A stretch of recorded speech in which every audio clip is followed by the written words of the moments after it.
Everyone, আমি চলে এসেছি আজকে সপ্তম শ্রেণীর কিছু অঙ্ক নিয়ে, যা এখন অধ্যায় বর্গ নির্ণয় করো, যা দ্বিতীয় পর্যায়ক্রমে আসতে চলেছে। তো চলো দেখা যাক।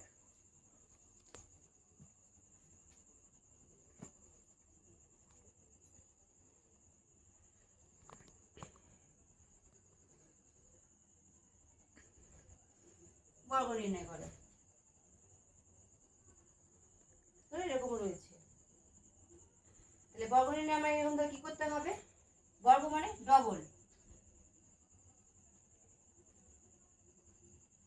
স্কয়ার।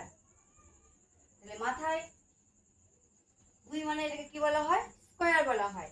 তাহলে দুইয়ের মাথাও দুটো, চারের মাথাও দুটো, পুরো হোল স্কয়ার। তাহলে মানে কি? দুটো দুই, আর নিচে কত আছে? 4। 4 গুণ 8 লিখে দিচ্ছি। 4 বলছি 8 লিখে দিই, ইংরেজিতে বলছি।